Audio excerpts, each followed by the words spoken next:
መቼስ ተረከዛችን ሲደርቅ ሲሰነጣጠቅ በተለይ ደግሞ ክፍት ጫማ ለምናደርግ ሰዎች በጣም ነው የሚያስጠላው። ነገር ግን አንዳንድ ሰዎች ደግሞ አይታችሁ ከሆነ በየቀኑ ክፍት ጫማ እያደረጉ ግን ተረከዛቸው ልስልስ ያለ የልጅ ቆዳ የሚመስል እግር ያላቸው ሰዎች አሉ። የእሱን ሚስጥር ዛሬ በዚህ ቪዲዮ እናያለን። በዛ ላይ ደግሞ ድርቅ እያለ የሚያስቸግረን ተረከዛችን በቃ የተሰነጣጠቀ የሚያስቸግረንም ሰዎች የእሱን መፍትሄ በዚህ ቪዲዮ አብረን እናያለን። ይህ ስለ ሴቶች ጤና፣ ውበት፣ ጤናማ የአኗኗር ዘይቤና ስኪንኬር የምናወራበት ይሄው አንቀጽ ነው። ላይክ፣ ሰብስክራይብ በማድረግ ቤተሰብ ሁኑ። አብራችን ቆዩ። እሺ እንግዲህ በመጀመሪያ ድርቅ ያለ የተሰነጣጠቀ ተረከዝ ወይም ቆዳ ካለን መጀመሪያ እሱን እንዴት ማስወገድ እንዳለብን እኒና ቀጥሎ ደግሞ ይሄ ነገር እንዳይመጣ ልስልስ ያለ ቆዳ እንዲኖረን የሚያግዙንን በተለይ ደግሞ ማታ ማታ ላይ መደረግ ያለባቸውን ሩቲኖች እናወራለን። እሺ ስለዚህ አሁን ኦሬዲ ድርቅ ያለ የተሰነጣጠቀ ተረከዝ ያለን ሰዎች በመጀመሪያ ማድረግ ያለብን በጣም ለሰስ ባለ ውሃው በጣም መሞቅ የለበትም። ምክንያቱም በጣም ከሞቀ ደግሞ ጭራሽ ድርቅ ያለ ያደርገው ይችላል ቆዳችንን፣ ተረከዛችንን። ስለዚህ ለሰስ ባለ ውሃ ይሄ ኢፕሶም ሰልት የሚባል አለ፣ በየሱፐር ማርኬቱ ይገኛል፣ ፋርማሲዎች ውስጥ ይገኛል። ዩዥዋሊ እግሮቻችን ስንሰራ ብዙ ጊዜ የሚከቱት ጨው ማለት ነው። እና ጨው ስላችሁ ይሄ የምግብ ሳይሆን ይሄ አለ ራሱ የቻለ ሰልት ተብሎ የሚሸጥ ማለት ነው። ለቆዳ ሪላክስ ለማድረግ የሚረዳ ዴድ ስኪንን ለማስወገድ የሚረዳ ሰልት ነው። እና እሱን አድርገን ትንሽ ለሰስ ባለ ውሃ አድርገን እግራችንን ከ15 እስከ 25-30 ደቂቃ ባለው ጊዜ ውስጥ ዘብዝፈነው እንቆያለን ማለት ነው። ምንም አናደርገው። ዘብዝፈነው ከቆይም በኋላ የተለያየ የተረከዝ ማሻዎች ወይም መፈተጊያዎች አሉ አይደለ?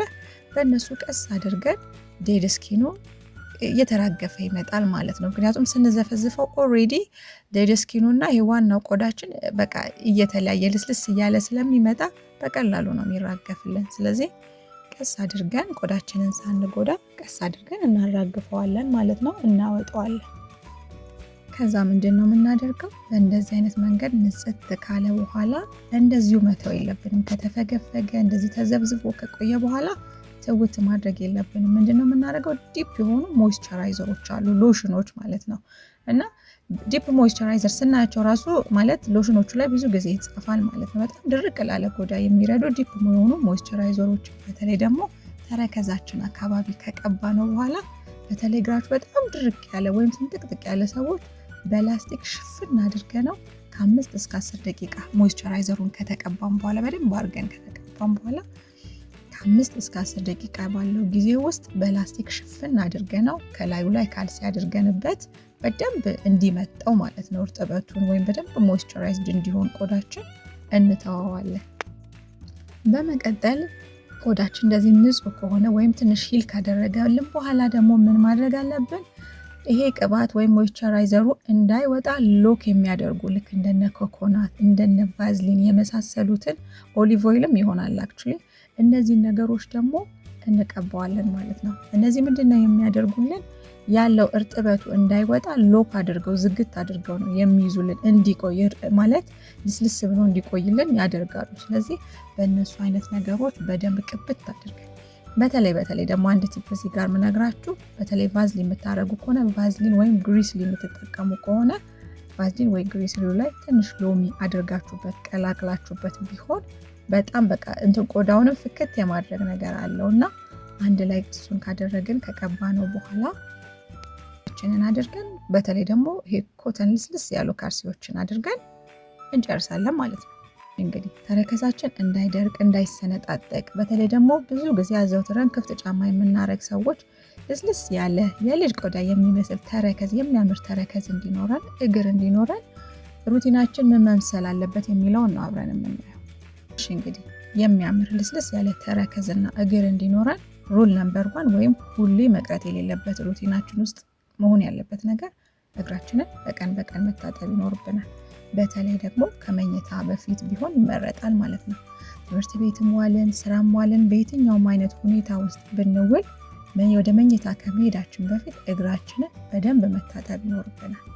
እግራችንን ስንታጠብ ታዲያ በመጀመሪያ ለሰስ ያለ ውሃ ቢኖር ወይም ቀዝቃዛ ውሃ ቢሆን ይመረጣል እንጂ በጣም ሞቅ ያለ ውሃ አንዳንድ ጊዜ ለማንጻት ወይ ለማጽዳት ብለን በጣም የሞቀ ውሃ እናደርጋለን። ግን እንደሱ አይነት ነገር ምን ያደርገዋል?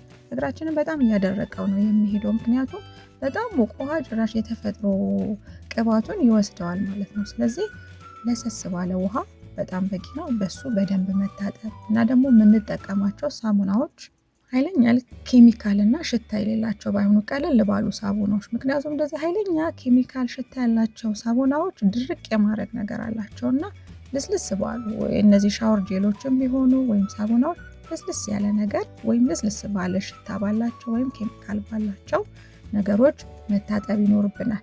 ሌላኛው እዚህ ጋር ሳልለው ማለፍ የማልፈልገው ነገር በየቀኑ እነዛ መፈተጊያዎች ይሄ ተረከዝ ማንጽያዎቹን በየቀኑ ባንጠቀም ጥሩ ነው። ምክንያቱም ቅድም የተነጋገርነው አንድ ኦልሬዲ ከተሰነጣጠቀ ኦልሬዲ በጣም ዴድ ስኪን ካለው እሱን ለማንሳት ያስፈልገናል።